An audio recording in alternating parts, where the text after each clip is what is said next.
You are listening to the Inclusion Revolution Radio. I'm your podcast host, Novi Craven. I'm a Special Olympics DC athlete and a Special Olympics International employee. On this podcast, I interview athletes, partners, ambassadors, employees, and supporters of Special Olympics. This podcast is for anyone and everyone who's interested in Special Olympics and the work that we do. New episodes premiere every other Friday at 10 a.m. Eastern Standard Time, anywhere you get your podcasts. You're listening to the fourth episode of Season 5 of Inclusion Revolution Radio Podcast. My name is Novi Craven. I am your host for today's episode. Today, we'll be talking with Dr. George Alcaraz and Chris Morrison from Allison+Partners. Welcome, Dr. George and Chris, to the Inclusion Revolution Podcast. We are so excited to have you here today. Allison+Partners is one of our global partners, the leading marketing and communications agency. Dr. George Alcaraz is a trained diversity, equity, and inclusion professional. Chris Morrison is a content marketing specialist to integrate marketing with Allison+Partners. Dr. George and Chris, can you share your professional journey? What drew you to work at Allison+Partners? First off, Novi, thank you so much for having us. We're excited to be here. So I'd be happy to talk a bit about how I came to Allison+Partners. I've always loved writing and telling stories, even as a kid. And so when I grew up a little bit and decided on what I wanted to do, marketing is just telling stories, but about brands. So I got a degree and did marketing for an environmental construction company. And then I joined A&P about a year and a half ago, and it's been great ever since. Yeah, and echoing Chris's point, Novi, super excited to be here with you. My story is a little different from Chris. I am a trained academic, so I was going to be a professor and teach about diversity, equity, and inclusion in education. That's my background, and have been able to do diversity and inclusion work on college campuses. But decided ultimately that, hey, I enjoy making places a better place for everybody, to make them more inclusive. And I have a skill set that I think I want to bring to a different space and really challenge myself. And so I got lucky to get an interview with Allison+Partners and really fell in love with the company. You know, we're always trying to, see things differently, and we're trying to build a more inclusive company. And that was really exciting to me. I would be the first person in this role. And, they've really created space for me to really go with the vision that I have to really challenge us to have these critical conversations, much of what Special Olympics does as well. So that's how I got to Allison+Partners, and I've been here for roughly about a year and a half now, so not too far away from when Chris joined. And so that's how I got here. Dr. George, you shared that in college, you noticed that people who look like you had a hard time in college, and that's what made you interested in working to promote inclusion and diversity. What would you say that inclusion helps all people succeed, or does it just help people who have been left out? Yeah, I'm happy to answer that. So I grew up in the central part of California. So I identify as Latino and as gay. So I'm in the LGBTQ plus spectrum. So growing up in the small town that I did as a very heavy Latino community, I was like, oh, everybody understands. And I get to college and I'm like, oh, this is a little different. People don't look like me. And the people that do look like me, they're having a hard time in class. People are not treating them as nicely in the city that we were all going to college in. And so I was really lucky to have different workshops to go into, and a lot of professionals that worked and said, hey, this is what inclusion means, and this is what equity means, and here's how we work towards it. And I was like, that's so interesting. I want everybody to have a good experience, not only for myself, but also learning more about the different stories that come with different racial identity groups, ethnic groups, nationalities, disability status, all of those items, right, that we face challenges with, and sometimes discrimination. And so I've always found a passion to help people. And so when I got to college, I was like, I want to keep doing this. I think I can teach people how to do this. I've been able to learn so much more. And if I can say, hey, here's what I've learned so far, you can too, but also look how much where I've come so far, right? And then when I'm thinking about, does inclusion help everybody? And the answer is absolutely, 100%. By including somebody, you're not losing something or a privilege or access to anything. If anything, you're lending that extra hand to say, hey, this is where I'm at. Here's how I can help you get to the access to the resources that we need, right? when we were looking at college, like making sure we have financial access, being able to talk to faculty members, being able to access lecture halls, right? We know sometimes people use mobility devices and sometimes people use wheelchairs. And so can you even get into the space, right? So when I think about where I kind of came from and where I go, when I think about inclusion means everybody is having a good time, right? Everybody is participating in the ways that they need to and want to. So I'm going to stop there just because I think I answered the question, but if I didn't, please let me know. No, that was totally fun. I mean, that sums it up. Chris, how does the idea of inclusion fit with your corporate mission? Sure, I'd be happy to. So inclusion is really at the front of our mission. And I think often ad agencies or PR agencies get a bad rap. You know, people have watched too much Mad Men and think it's all like that. But contrary to that, I think one of the things I really love about Allison+Partners is the inclusive culture that's really baked into the company from the ground up. You know, as George mentioned, as employees, we're empowered to look at things differently and try and bring in a wide variety of viewpoints, whether we're working on something internally or creating a project for a client. We want to make sure that the more viewpoints we have, the better that end product is going to be. And for that, as part of the things we've done here at Allison+Partners, we've created internal office teams focused on making sure that our work and our workplace is inclusive. One of the things that I can highlight quickly is our content review board. As an advertising and PR agency, we put out a ton of content all the time for our clients.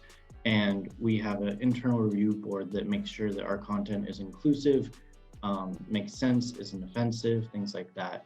And that's really something that I haven't seen in a lot of other agencies and something that we've done here just to add that extra level of making sure everything's inclusive. I like that answer. Dr. George, can you tell us why DEI has gained momentum recently and how Allison+Partners implements it? I'm happy to. I'll answer the first part. So I think one thing that companies are now faced with, and particularly in the PR and communications industry, is our consumers want us to provide, brands or position brands to be inclusive of all of us, right? So sometimes we know what it feels like to not be included, right? And so I think for many people, after sharing so many stories, and really in the summer of 2020, had us at least in the US, as a reflective point to talk about, something's not right. Not everybody is being included. And I think that moment in time where we saw a lot of, conversations about race, and then that expanding to disability and, LGBTQ plus issues, companies are now faced with, do you want to choose to include, or do you want to continue business and not being inclusive, right? And so I think that's something that we now have some accountability from people in society saying, hey, we want to work with companies that are choosing to be inclusive, very much how Special Olympics does. And so when we think about the agency, and I'm going to remind myself, so when we think about Allison+Partners and kind of what we're doing to implement, we're thinking about this across two different spectrums. We're thinking about people operations and business operations. So I'll start with the first. For people operations, we want everybody to see Allison+Partners as a place that they can grow, that they can be included from the day that they enter. And so for us, what that means is we're changing up the way we're recruiting candidates. We're going to different places. For instance, I was just in a different conference yesterday talking to people of color in the PR and communications industry, and that partnership, that individual is, or that organization is really positioned to help us increase the representation of people of color. Now, other things that we're doing is that we're training managers on how to be inclusive, right? You don't know what you don't know. Some of us grew up in different places. Some of us have, different demographics and perspectives on the world. And so it's about teaching others how they can expand their perspective to say, hey, I'm not sure how I can best support you, but let's have a conversation about how you think I can. And then being able to open up that dialogue to make sure that we're being the best supervisors for everybody. Everybody has different needs. Sometimes we need accommodations. Sometimes we just need a little bit more space and flexibility. And so really thinking about the internal ecosystem of Allison+Partners as being a place where you can explore your career path. You can have difficult conversations. You can be successful. And so that's part A. Part B is also about the business, right? We know that being inclusive is better for business. So what that looks like for us is really embedding DEI and multicultural strategies into our health practices, practice, our sports practice, our corporate practice teams, and really asking us, when we get an opportunity to work with a client, how can we make their positioning or their interest to be much broader, to hit a total market is what we ask, right? So instead of saying, general market, how can we make sure that a message that we put out there hits across all different consumers, right? Whether you are a person of color, whether you're in the LGBTQ plus spectrum, whether you identify as having a disability, right? And so really thinking about how we're building teams, and very much how Chris mentioned earlier, how do we build teams so that we have different perspectives to ensure that we're being inclusive of all in the best ways that we can, right? And knowing that sometimes we're not going to get it right, but how do we come back and say, here's what we miss and here's how we can incorporate it. And so that's how we're implementing it at Allison+Partners. And I'm really happy to have colleagues like Chris who are doing this work in their client work. I'm really excited to have other, my senior leadership team to be really supportive. And so I'll stop there. Otherwise, I'll get too excited and keep talking. Dr. George, as a worldwide public relations firm, how can Allison+Partners be a leader in showing the benefit of inclusion to clients and to the public? And what steps are you taking to lead others to help them understand the business benefit of inclusion for any organization? Definitely. So I think I'll answer the first part, right? Where how can we be a leader showing the benefits of inclusion? I think we're ultimately a PR and communications agency. You can look at the different awards that we've won to demonstrate our ability to really develop, client work that really speaks to very, very inclusive audiences. We're doing, we have work with Kempton where we just, brought different global influencers, right? There, some people identified as the LGBTQ plus spectrum, some people were identified as having a disability, different nationalities, right? And so different world experiences where we're able to show, hey, this work that we did with this client is global and inclusive, right? So it's a clear demonstration of how we're signaling to the industry, this is what we're doing and why we think that being inclusive is better for all of us, but here's how we're demonstrating how us being inclusive of our people within our own company is leveling up the work that we've been doing, and that can demonstrate that other agencies also need to follow suit, right? And we can speak larger to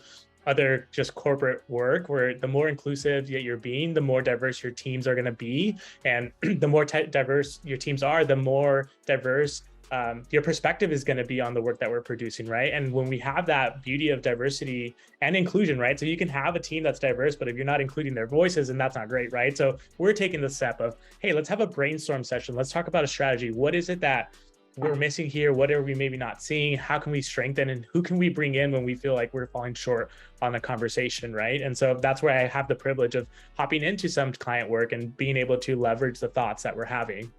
Now, in terms of what are some steps that we're taking to lead others, I'll take a personal kind of perspective here. One thing that we're doing, and I know I talk a lot about Chris, but Chris does a lot of inclusive marketing work, right, for us in terms of adding closed captioning to items. And so one of the things that I've talked to Chris, and he can hop in here where he'd like to, is teaching people, we use closed captioning, right? But like some people may not know why we're using it. Well, it's to be inclusive, right? Not everybody can hear, right? And we can be the most accessible when we add more opportunities for people to engage or read in the dialogue that we're trying to connect with. And so for us, how do we teach others is using internal training to say, hey, here's how we do this in practice, but also having a conversation of, and here's why we're doing it, right? So there's not only, we want to be inclusive, but also here are the different experiences that people have with social content. And so I'll pause there to see if there's anything Chris wants to add there to elevate the dialogue. Yeah, absolutely. So I can jump in. As far as creating social content or really any content for marketing campaigns, it's much, much easier when you start with inclusion. I've seen brands try and do it at the end, right? And that gets complicated logistically as well as in other ways.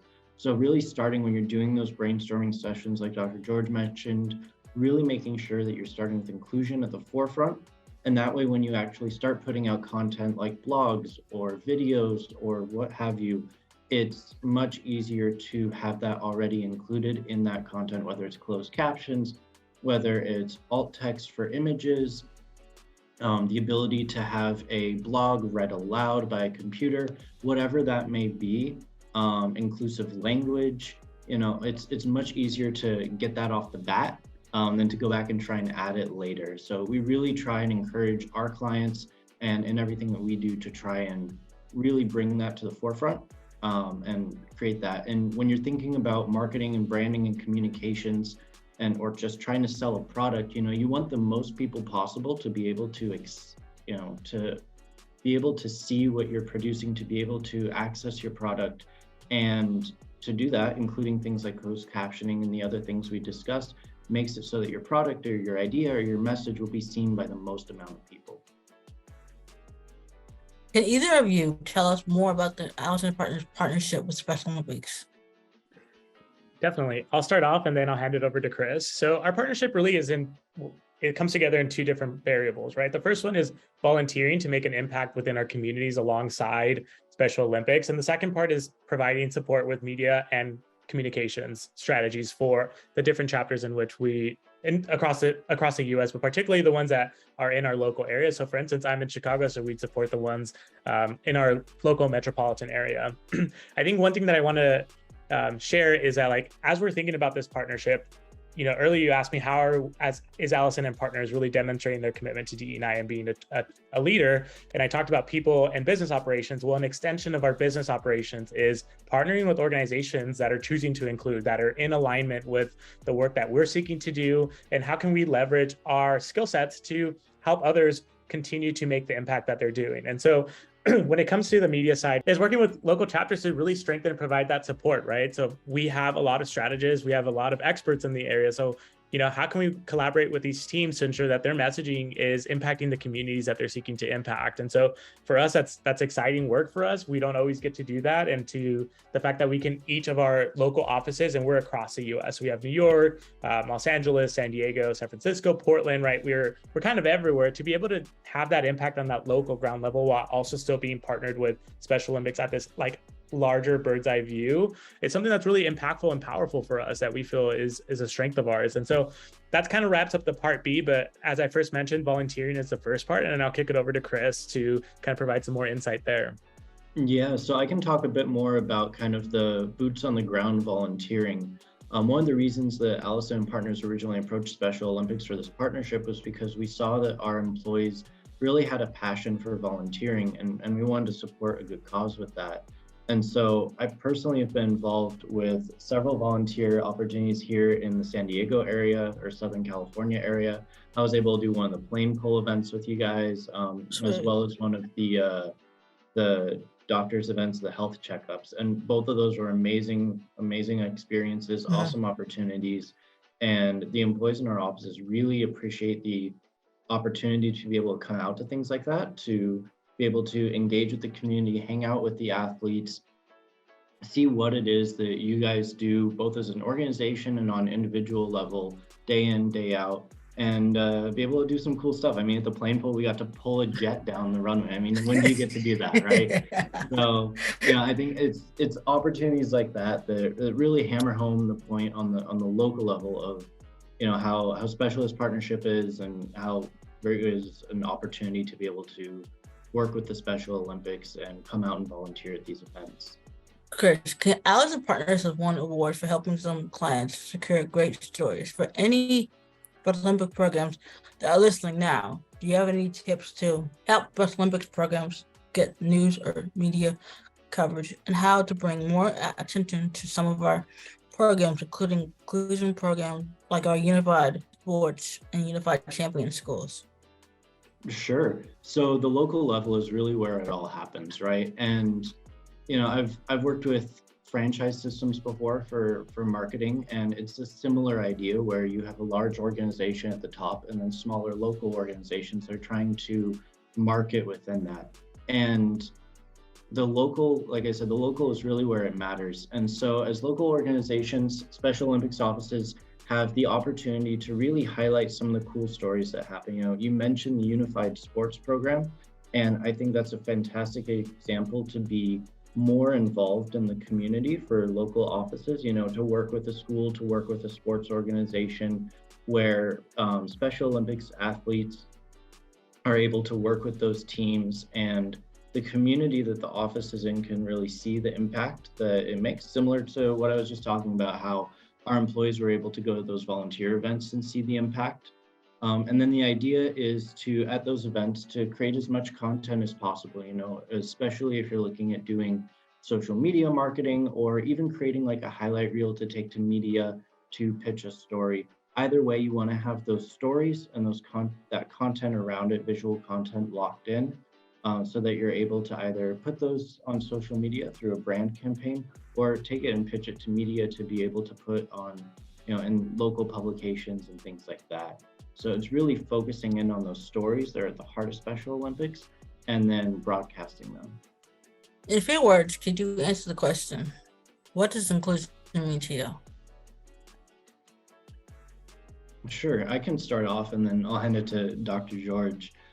So for me, inclusion means creating an environment where everyone feels valued, respected, and appreciated for the unique qualities. And that's something that both of us have talked about quite a bit during this podcast, is where you can create a team and bring in so many different points of view.